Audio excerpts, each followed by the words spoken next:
everyone, this is Kate with Kate's Collectibles, and today I'm going to be reviewing the limited edition Elsa doll from the Disney store. So I did a review before with the blue Aurora doll, and this time I wanted to do Elsa just because she seems to be one of everybody's favorite dolls. This one in particular is the Coronation Elsa. So the Disney store releases these dolls, like I've said, a couple of times a year. Originally, when the movie was first out in theaters, they did a smaller run of her in her Snow Queen outfit and Anna in her dress from the Coronation. Then, after the movie came out and it was a big success, when the Blu-ray was coming out, they released another set of dolls, this time with Anna in her snow gear and with Elsa in her Coronation outfit. And this was a slightly bigger edition size.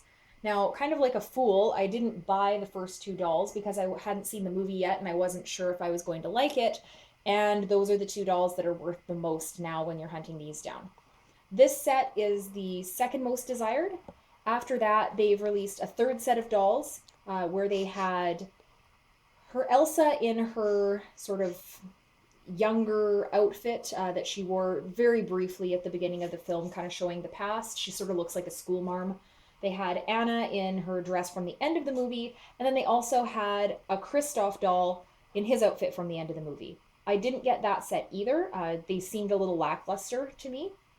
Now they're coming out with a fourth set of dolls soon for Frozen Fever. So it's going to be Elsa in her Frozen Fever outfit and Anna in hers. And those I am planning to get. So, as far as the Coronation Elsa goes specifically, there's a lot of reasons she's quite desired. I really like the detailing on her box here. They really emphasized that royal purple with her for some of these little detail-y bits. She's an edition size of 5,000, as is the Anna that came out at the same time as her. And like usual, she's got some very unique little details. Now, because it was very, very shiny with that plastic in there, I did take the plastic out of the box already, so I'll kind of spin her around and show off. There's the windows on the side. There's a very subtle, it's an off-white pattern on her box.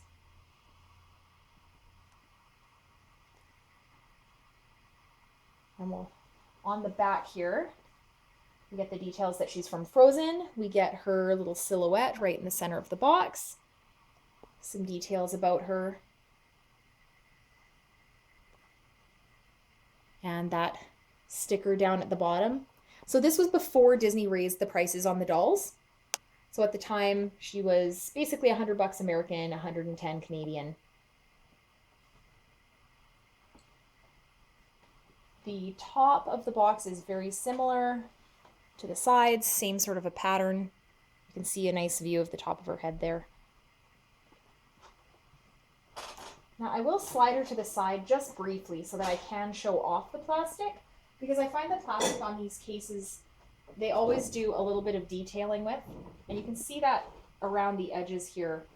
They also have her name, the edition size at the bottom, and the sides have the same sort of heart pattern.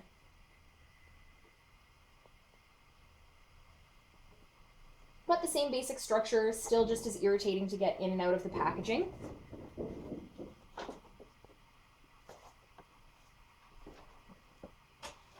Now, dolls like these tend to lose their value when they've been deboxed. So while my doll has been opened, she hasn't been deboxed. So that's an important distinction to make if you're contacting any seller to buy one of these dolls. If you want to see a copy of the certificate of authenticity, the doll has been opened.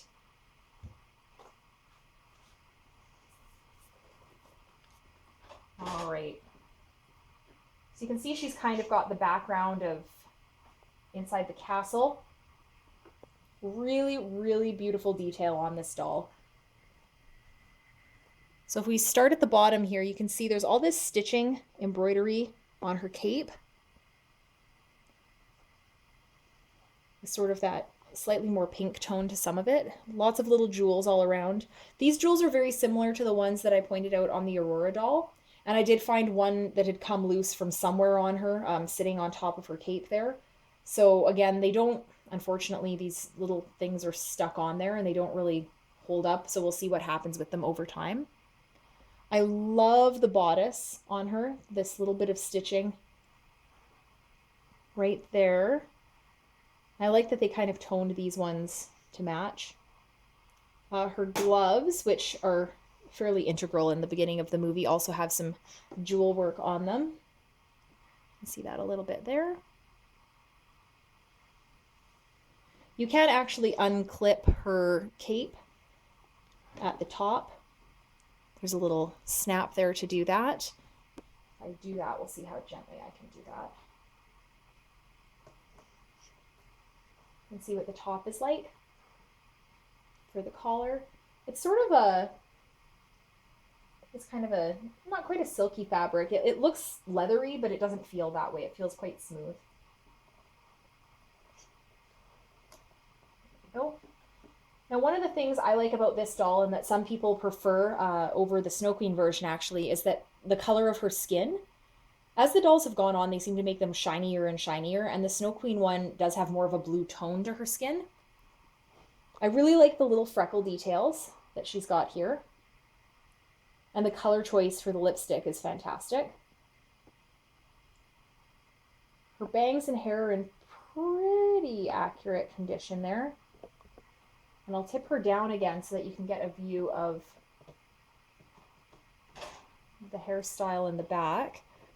So her hair is all curled up in that bun there.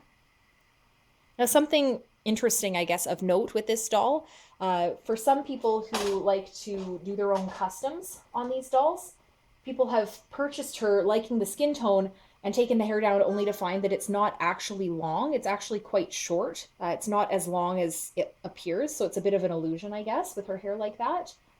I believe the same thing happened with the one with her other outfit. Like usual, the certificate of authenticity is hidden down in the bottom of the package there. So if I slide that out,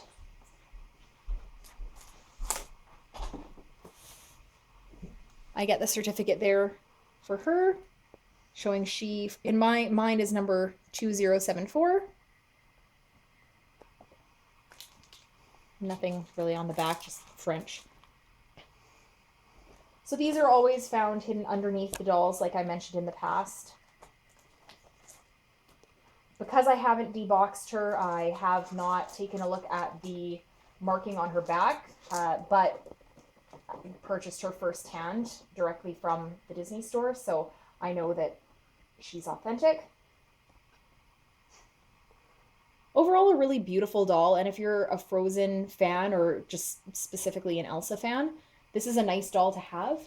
If you're trying to categorize, say, the few that have been out, the Snow Queen ones tends to be the most popular. It's a really beautiful outfit, followed by this one. I like this one almost a little bit better just because of how regal she looks, which I think shows off her personality quite nicely.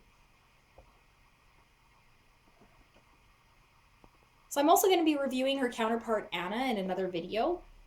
But if you like Elsa better than Anna, tell me why. Make sure you comment below and let me know what it is about Elsa that you like. If you have this doll or any of these dolls, or if there's one that you'd like to see them make, let me know that as well, because I always find it interesting talking to other Disney doll collectors to see their ideas. People have some really, really great ones. Thanks for watching, and I'll see you again next time.